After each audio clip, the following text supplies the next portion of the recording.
Welcome to Dreamy Tales, a place where gentle, relaxing stories will guide you into a deep sleep. On this channel, we'll be sharing soothing stories to help you unwind and forget the worries of the day. If you enjoy these peaceful moments, don't forget to hit the subscribe button and tap the notification bell so you won't miss any of our bedtime tales. Let's create a space of relaxation together each night. Now, before we dive into tonight's story, let's take a few moments to relax your body and mind. Find a comfortable spot to sit or lie down. Gently close your eyes and take a deep breath. Inhale slowly, feeling the fresh air filling your lungs, and slowly exhale, letting the tension in your body gradually melt away. Repeat this 3 more times. With each breath, feel yourself becoming more relaxed and ready to enter the magical world of stories. Now, loosen your shoulders, gently massage your face, and release any remaining tension. Pay attention to any areas in your body that still feel tight, maybe in your neck, back, or legs, and gently let them relax. Next, we'll do a short guided visualization. Imagine yourself in a beautiful garden under the night sky, with the soft moonlight shining down. You can hear the rustling of leaves in the breeze, the sound of water flowing gently in the distance. Feel the cool breeze brushing against your face. Now that your body and mind are relaxed, let's step into tonight's story. But before we begin, remind yourself that you deserve these moments of relaxation, and let go of all worries as you listen to each word. And now, as you are fully relaxed, let's begin our journey into tonight's tale. Allow my words to guide you into a world of dreams and serenity. Relax and listen slowly. The kind of January day that bites right through your layers. That's what it was.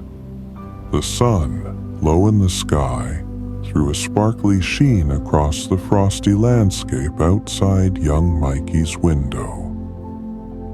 He wasn't much for sitting still, especially not at the old wooden kitchen table. So, Mikey, abandoning his half-eaten lunch, planted his nose right against the cold glass. He leaned back, checking out the foggy patch his breath had left, his eyes zeroing in on the intricate ice crystals clinging to the windowpane. Each one was like a tiny, frozen snowflake, completely unique but somehow perfectly balanced. He stretched his neck a bit, peering up towards the roofline of their cozy little house. Dangling there, one after the other, were long, clear icicles.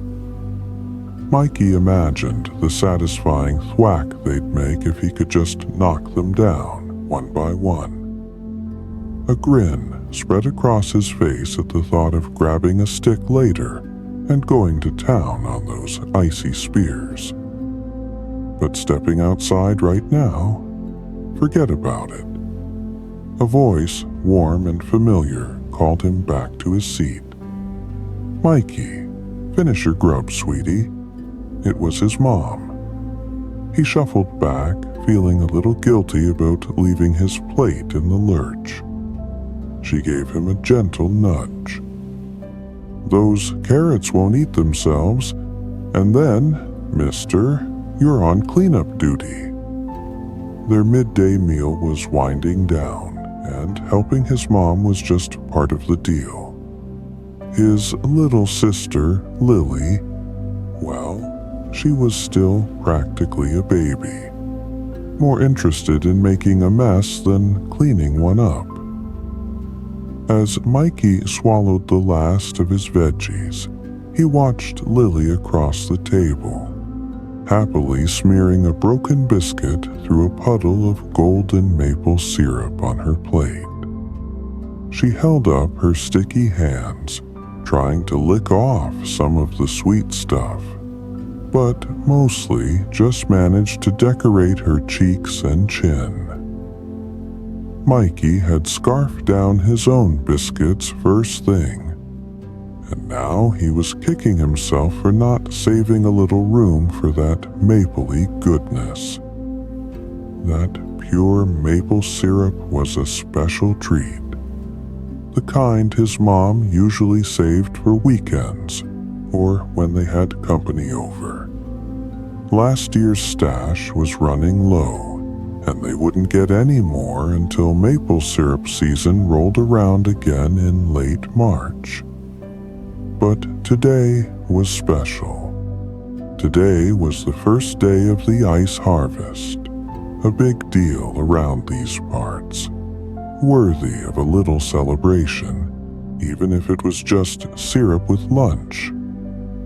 Lily, oblivious to such weighty matters, plopped her hands back on the table and beamed at Mikey. He couldn't help but chuckle, and her infectious giggles filled the small house. Maybe it was just the sugar rush from the biscuit, but there was a feeling in the air, a quiet hum of excitement about the extra cash their dad and his buddies were about to bring in, working on the frozen river under the moonlight. Feeling that warm, fuzzy vibe, their mom turned from the sink a short distance away and smiled, her eyes crinkling at the corners. "All right, you two," she said, her voice playful but firm. "Leo, bring me those plates, and no more dilly-dallying." She then turned back to the sink, a slight smile playing on her lips as she resumed washing the dishes, hiding her amusement at their antics. Just then, a knock echoed through the house. Their dad, Frank, emerged from the bedroom, a look of anticipation on his face. He knew exactly who it was. He swung open the door to reveal his friend, Mr. Henderson, standing in the biting January air on their porch. Mr. Henderson, who lived on a farm just down the road, had probably been riding his horse and was likely looking forward to warming up by their crackling fire. Sure enough, there he stood, his beard dusted with frost, stomping the snow off his heavy boots. A bachelor himself, Mr. Henderson was always careful not to track any mess onto Clara's spotless wooden floors. Mikey, thrilled to have a visitor, quickly finished his kitchen chores, carefully carrying the last of the plates to the sink. While his mom washed them, he stood beside her, diligently drying each dish with a soft towel and placing it neatly in the old wooden cupboard. Though he looked like he was totally focused on the task at hand, Mikey's ears were perked up, listening intently to his dad's conversation with Mr. Henderson, the two men settling in comfortably by the fireplace. "Here, let me take those boots so you can get those socks nice and dry," Clara said to their guest, her voice warm and welcoming. "Wouldn't do to go out there tonight in this kind of cold with damp feet." Mr. Henderson thanked her politely, handing over his boots and stretching his stockinged feet closer to the inviting heat of the hearth. Clara set the boots aside and started brewing a pot of coffee, finally releasing Mikey from his dish-drying duties. "Come on over here and sit by the fire with us, Mikey," Frank said, a twinkle in his eye. He knew his son was eager to eavesdrop on the grown-up conversation. The area where they lived was a patchwork of small farms, and the harsh winter weather often made visits between neighbors a rare treat. Just seeing a new face was exciting, let alone hearing any local gossip or news Mr. Henderson might have brought with him. Mikey eagerly pulled over a small stool and settled into his favorite spot, not too close to the snapping flames, but close enough to feel their comforting warmth. His lunch had left him feeling pleasantly full, and having all these adults around in such good spirits made him feel safe and cozy. The two men launched into conversation, catching up on the recent holiday happenings, the ambitious plans a neighbor had for building a new barn come spring, and the hopeful outlook for the crops in the coming year. Mr. Henderson mentioned that he'd had a pretty good corn harvest the previous fall, enough that he'd even made some extra money selling a portion of it to the local cannery. Frank nodded thoughtfully as Mr. Henderson spoke about how popular canned corn had become, especially in the city, and encouraged his friend to consider planting even more next season. Mikey himself had chipped in with the family finances the previous fall, earning a bit of pocket money husking corn at a neighboring farm. He'd been so proud to bring his earnings home to his parents, who had carefully stashed them away in a special jar, saying it was for a rainy day.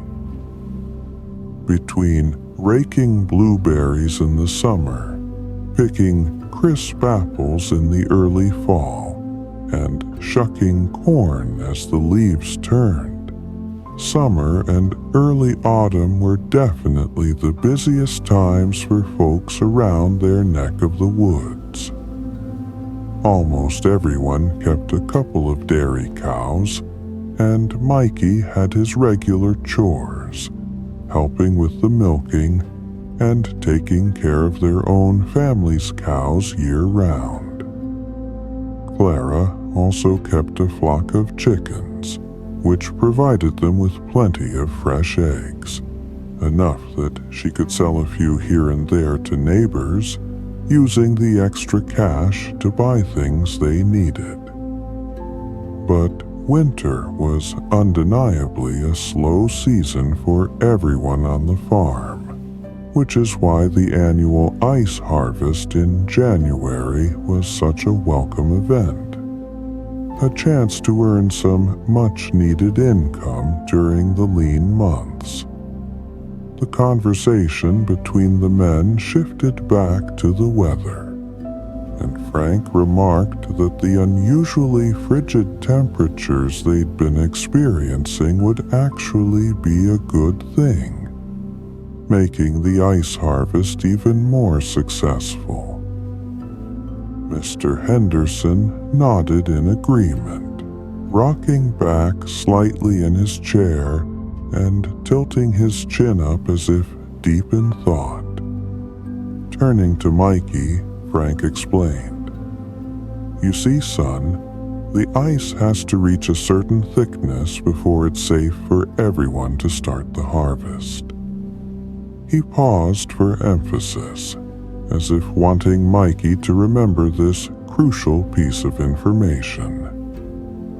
Eager to show he was paying attention, the boy nodded his head enthusiastically. Frank continued. At least 16 inches thick, maybe even 18. You see, Mikey, the ice blocks not only have to be a certain size so they can be stored and shipped easily, but we also have to be absolutely sure it's safe for all those men and the teams of horses to be out there on the ice, their weight adding up.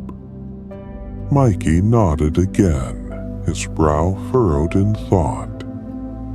He pictured the scene that was about to unfold on the nearby frozen lakes and the winding river, where men and horses would be gathering under the cloak of night.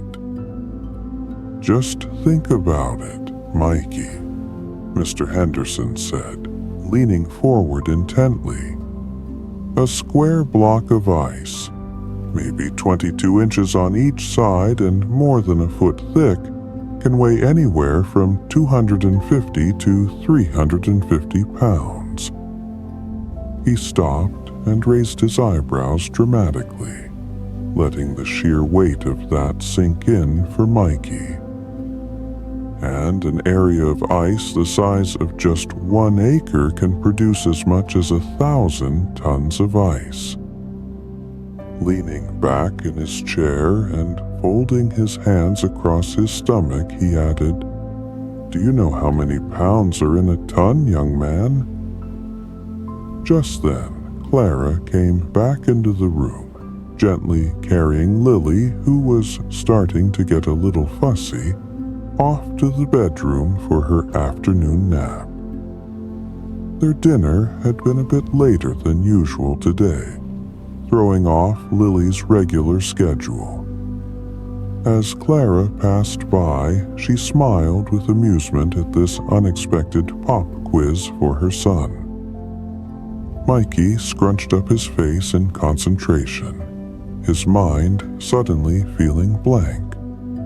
Laughing good-naturedly, Frank let him off the hook. "It's 2,000 pounds, Mikey. There are 2,000 pounds in a single ton, and an acre of ice can yield 1,000 of those. Just imagine that." Mikey's head was spinning. This kind of math problem was way beyond anything he'd learned at school so far.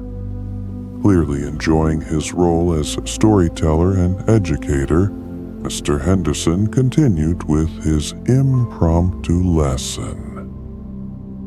"Now, lots of towns around here will be cutting ice from their local ponds and lakes, just enough to supply their own folks," he explained.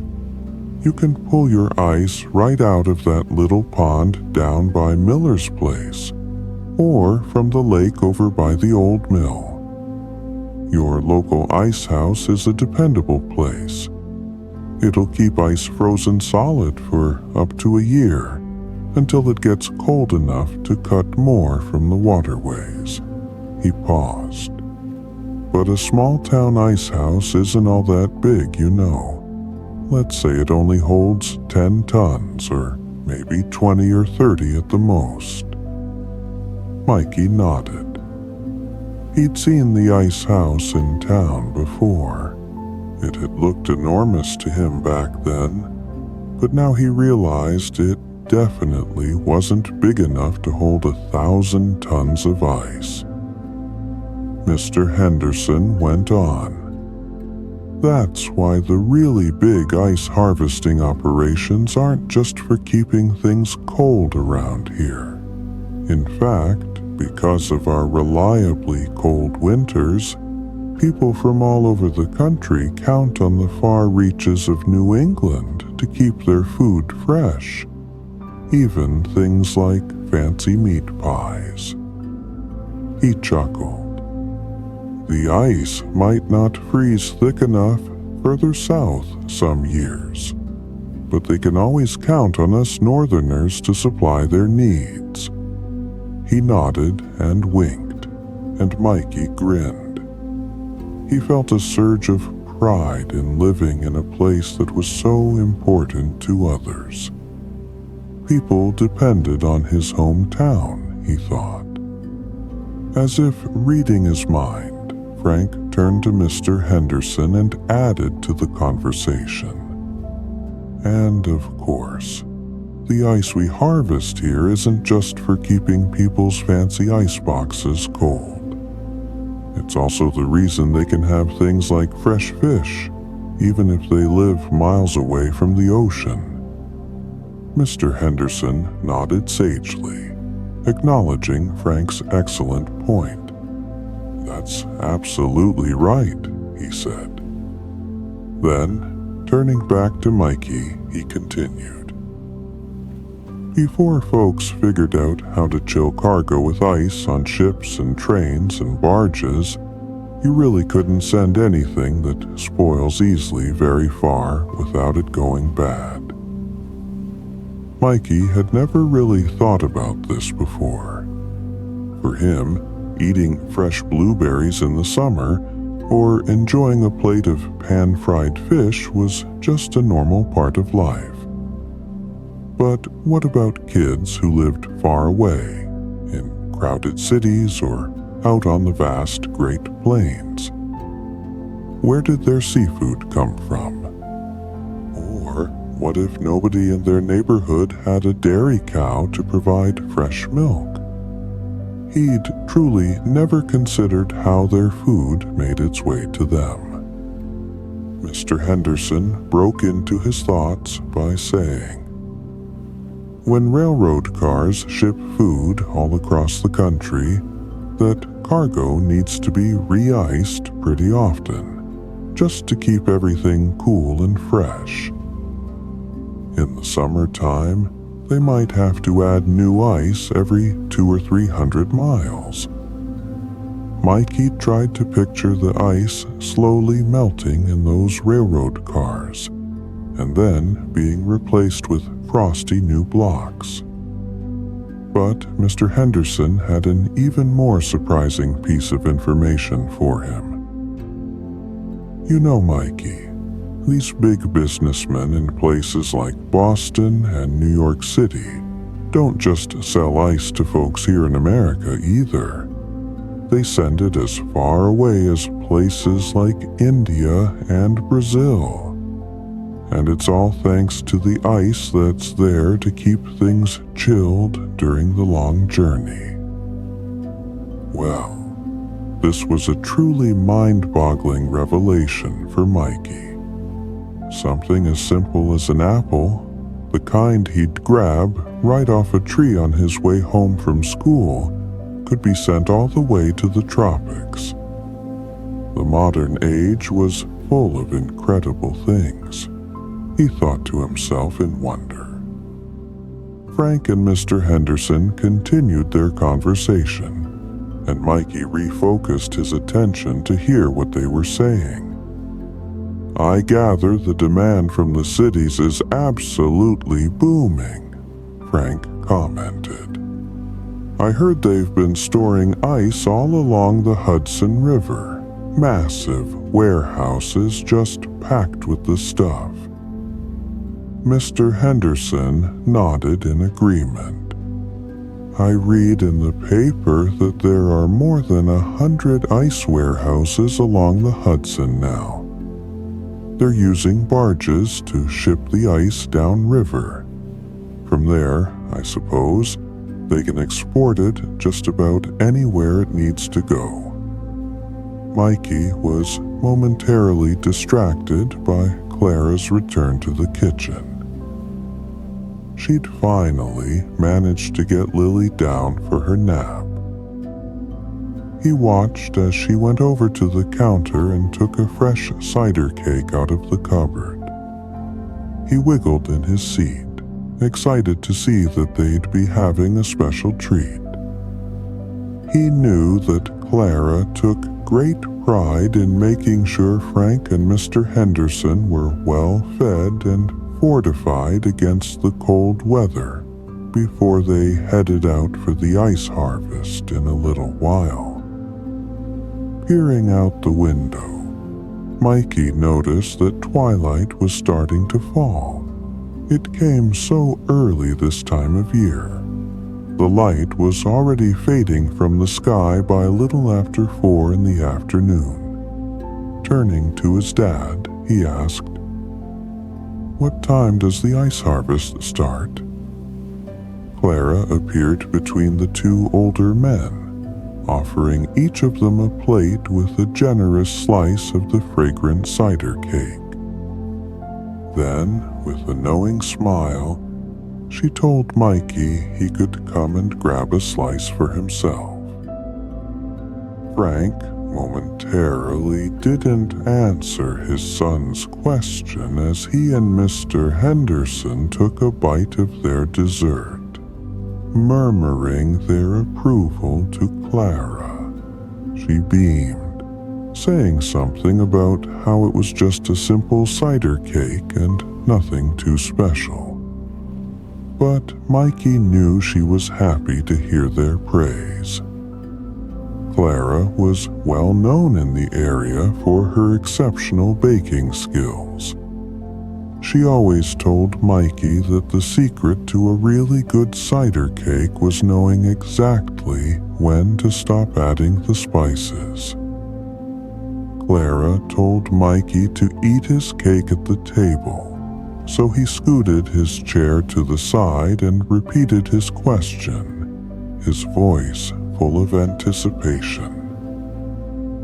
"When does the ice harvest start, Dad?" Pausing with his plate balanced on his knee, Frank nodded thoughtfully. "Well, you see, Mikey, nighttime is generally the best time to pull the ice out of the water. Sure, there are some places where they'll harvest around the clock if the conditions are right. But really, the ice is usually at its thickest and strongest at night when the temperatures drop." Mikey nodded. That made perfect sense. Night was always the coldest time. Everyone knew that. Frank continued. "When you're harvesting ice, you want to get a good quality product. First of all, the very best ice, the kind that fetches the highest price, is as clear as glass, without any bubbles or impurities." Mr. Henderson nodded in agreement, taking another bite of his cake and then a sip of the hot coffee that was now steaming invitingly on the small table beside him. "We take a lot of pride in our ice around here," Mr. Henderson added. "I believe our ice is so clear a fellow could practically read a newspaper right through it." At this, both he and Frank chuckled quietly, mindful of the fact that Lily was sound asleep in the next room. "That's the honest truth," Frank agreed. Mr. Henderson went on. "Now, if your ice is all cloudy and porous, they can still use it, mind you. But that's the lower grade stuff they usually stick on rail cars and in food shipments. It's less likely to end up gracing some fancy dining table in the city." Mikey tried to picture a fancy dining table, and all he could really imagine was a crisp white tablecloth covered with lots and lots of Clara's delicious cider cakes. Then Frank said, "Well, Mr. Henderson and I will be heading out there in just a little while. It'll take us about half an hour or so to get to the harvest site down by the river, and there will be plenty of other men and teams of horses arriving around the same time, their kerosene lamps casting a warm glow on the ice." Peering out the window, Mr. Henderson added, "And it's a fine night for it, too." He nodded towards the windowpane and then cocked an eyebrow at Mikey. "See those clear skies? That'll be a huge help for all of us trying to see what we're doing out there on the ice, especially if we have a nice, bright moon to light our way." Mikey understood, thinking how lucky they were that Mother Nature was cooperating to make the night perfect for the ice cutters. He scraped the last crumbs from his plate and headed back to the sink to wash his dish. After drying it and putting it away, Mikey scampered back to his spot by the crackling fire. He still had so many questions buzzing in his head. "So, what exactly do you guys do when you get to the harvest site?" he asked them inquisitively. Frank exchanged an appreciative glance with Mr. Henderson, showing he thought it was a good question. Then he began to explain. "Well, Mikey, different men take on different jobs, and we all work together as a team along with the horses. First off, there are the workers who drag these big, heavy scrapers across the surface of the ice. This is to clear off any snow and any other debris that might be on there, making it harder to see what we're doing." Mikey nodded. That seemed perfectly logical. Frank continued. "Then the foreman, he's the one in charge, will test the ice to make absolutely sure it's thick enough to work on safely. He uses a special tool called an ice auger to drill a hole down into the ice, and then he has a long, sharp rod that he inserts into the hole, which pulls out a sample of the ice. Once he's determined that the ice is thick enough and safe, they bring in the men who have horses hitched up to these special plows. These horses have sharp spikes on their shoes, kind of like cleats, to give them good traction on the slippery ice, and the plows have sharp cutters attached to them. They don't cut all the way through the ice, mind you. They score it, just enough so that we can divide the whole area of ice into blocks that are all about the same size. Do you remember how big those blocks are supposed to be, Mikey?" Mikey frowned, trying to recall what they'd talked about earlier. Then his face brightened and he exclaimed, 22 inches. Frank beamed with pride. "That's right, Mikey, about 22 inches or so. Well, the horses make a few passes over those lines that the plow makes to get them nice and deep. What do you think, Henderson?" Frank said, turning slightly towards his friend. 4 passes sound about right?" Mr. Henderson nodded in agreement. Frank continued. "Once those horses have left a good, deep mark on the ice, the real hard work is left to us men. We have a collection of breaking bars, sturdy forks, and sharp chisels that we use to deepen those grooves that the plow made. There's really no easy way to do it. You just have to use your own strength and really put your back into the work." Mikey grinned and said, "I bet that's the part you do, isn't it, Dad?" The 2 older men chuckled. "Yes, we certainly do, Mikey." Then Mr. Henderson squinted slightly and leaned forward. "But you know what my favorite tool out there on the ice is?" Mikey shook his head, his eyes wide with curiosity.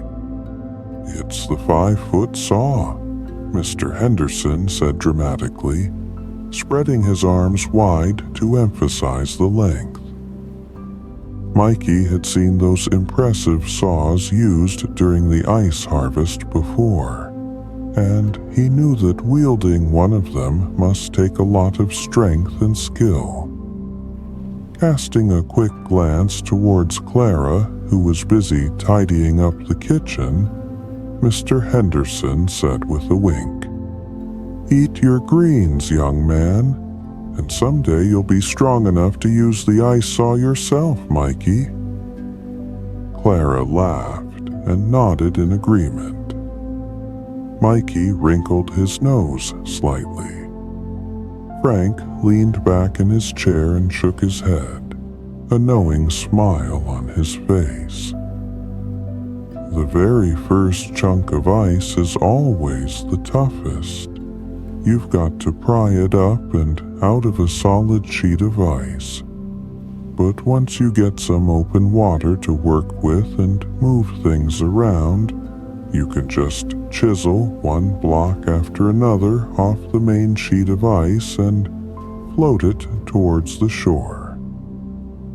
Mr. Henderson rolled his eyes comically and exclaimed, "Maybe we should accidentally be a little late, so we can let some of the younger guys do all that initial hard work." Both men roared with laughter. They would never shirk the challenge. Mikey knew that. Every man in their town took a lot of pride in contributing equally to any difficult task. "No, no," Frank said with a smile. "We all help each other out around here. Did you know that the harvesting of the ice is also a big help to the loggers?" Mikey was surprised by this and waited eagerly to hear the explanation. He knew the answer would be interesting. "That's right," Mr. Henderson nodded. "Think about it for a minute. Once you've packed up all that harvested ice, first in the ice house and later on a big ship that's sailing all the way across the ocean, or on a train that's traveling across the entire country, how do you think that ice stays cold for so long?" He paused for effect. To be sure, it helps to pack it really tightly with other blocks of ice, and they definitely do that. But it's also insulated to keep the warmth out. And what do you think they pile on top of all that ice? Maybe 10 or 12 inches deep. Mr. Henderson paused again, raising his eyebrows and waiting for Mikey to take a guess. "Wood?" Mikey suggested, thinking of the loggers and the forest surrounding their town. Both men burst out laughing again. "Well, that's a good guess, especially since I just mentioned the loggers," Mr. Henderson chuckled. "But it's not big pieces of wood that they use. It's the sawdust." Instantly, Mikey realized that would have been a much smarter answer. He blushed slightly and nodded. "Well, there's no shame in not knowing the value of sawdust, Mikey," Frank said kindly. "In fact, it didn't really have much value at all until the icemen started using it for insulation. Now, it's a perfect way to use what was basically just a waste product before." "Yep," Mr. Henderson chimed in. "They layer that precious ice under a thick blanket of sawdust, and it keeps it nice and cold in the ice house. They even have a special name for it while it's waiting to be shipped out. They call it sleeping ice." Mikey smiled at this idea.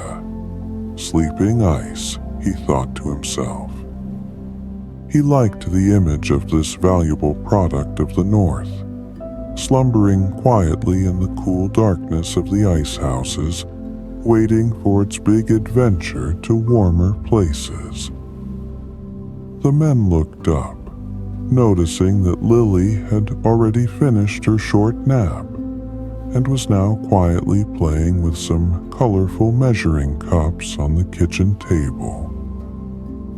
Clara was busy packing a small wicker basket with some freshly baked biscuits and slices of ham for the men to take with them. It would be time for them to leave for the river soon, and they'd need something to eat to keep their energy up during the long, cold night. Frank reminded Mikey that he needed to quickly head outside and take care of his evening chores before it got too dark. That time was coming very soon. Mikey hustled out the back door so he could feed the chickens their scratch and fill the wood box by the back porch as fast as he possibly could. He didn't want Frank and Mr. Henderson to leave for the ice harvest before he was finished. He returned just in time to see the two men putting on their heavy winter coats, thick woolen hats, and warm mufflers. Clara handed Mr. Henderson back his boots, and he thanked her graciously. "Say goodbye now, Mikey," Clara told him gently. "They'll be back before the sun comes up, but you'll most likely be fast asleep by then." Mikey gave Frank a big hug around his legs, feeling the rough, nubby wool of his coat against his cheek. He took a deep breath. It smelled like the crisp outdoors and fresh snow. Mr. Henderson leaned down and extended his hand. Mikey shook it firmly. "All right, young Mikey," he said jovially. "Think of us out there, scoring and cutting that icy treasure while you're snoozing peacefully in your warm bed." Then he winked at the boy and added, "I'll be lying in front of your fireplace in my bedroll when you wake up." Mikey nodded. He didn't really want to go to sleep. He was already looking forward to breakfast, when Frank and Mr. Henderson would be back, full of stories from their night on the frozen river. He could almost smell the eggs sizzling in the cast iron skillet on the stove, and the rich aroma of hot coffee filling the kitchen, the morning sunlight streaming through the window and warming the wooden table. With a final wave, the two men soon disappeared into the gathering darkness, their figures trudging across the expanse of moonlit white snow. Looking upwards, Mikey marveled at how many stars he could see twinkling in the clear night sky. It would indeed be a perfect night for harvesting ice. He felt a swell of pride for the hard work his dad and Mr. Henderson were about to do. Later that evening, Clara read him a story about a brave little steamboat and tucked him into his small bed in the room he shared with Lily. This was one of his favorite parts of the day. On one hand, he didn't usually feel quite ready to go to sleep when Clara said it was time. On the other hand, he almost always found himself feeling sleepy soon after snuggling down into his soft pillow. He loved the cozy feeling of being tucked in, with Clara's patchwork quilt pulled up snugly around his ears. The fabric on the quilt was made from all the little scraps of their old clothes, each piece holding a memory, and it was as soft as could be. When she gently closed the door behind her, wishing him sweet dreams, He could see the warm glow of the firelight flickering low underneath it.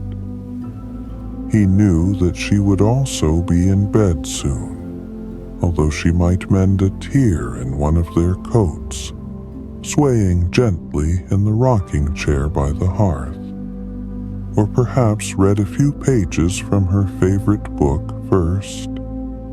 And sometime in the quiet, dark hours of the early morning, the men would return, their faces chapped by the cold, and their bodies tired from the hard labor of the ice harvest, trying their best not to wake the sleeping house. Mikey yawned deeply and rolled over, pulling the colorful patchwork quilt up to his chin. Closing his eyes, he pictured the scene down by the river. Men, horses, and the flickering yellow light of kerosene lamps scattered across the vast expanse of ice as they scored and chipped and chiseled it into those massive, uniform blocks. Then, in his mind's eye, the huge squares of frigid treasure floated away, bobbing gently in the icy water, and were loaded onto a sturdy barge, or maybe directly into a waiting ice house. There, they would rest for a while, a frozen bounty waiting for its journey. Some of that very ice would eventually end up in incredibly exciting places. Bustling Boston, the towering skyscrapers of New York City, the historic streets of Philadelphia. And then, one early morning, an ice delivery man would wake up with the sunrise, feed his strong horse, clean the leather harnesses, and begin his route, delivering ice to all the grand houses with their insulated ice boxes.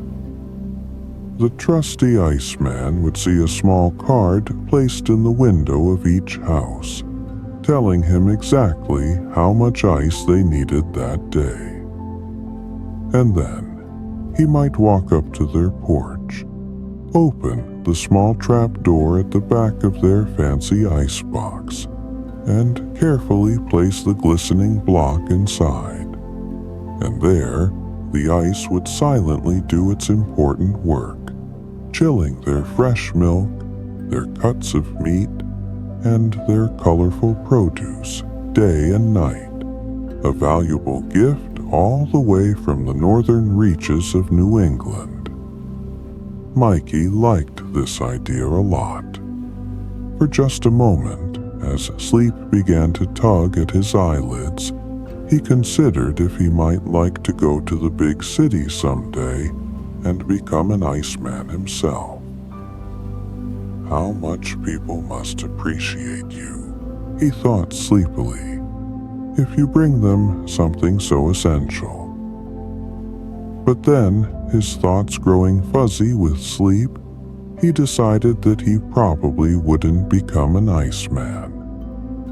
He would much rather stay here and work alongside Frank and Mr. Henderson, doing the important job of harvesting the ice right at the source. One of these days, in just a few short years, he would leave for the river with his own tin dinner pail filled with biscuits and ham, ready to do his part in the ice harvest. But not tonight. Tonight, little Mikey would drift off to sleep, his imagination taking him on a journey down the cold, silent river. He would travel south in his dreams, carrying the precious bounty of the ice harvest to all the places in the world where it was needed.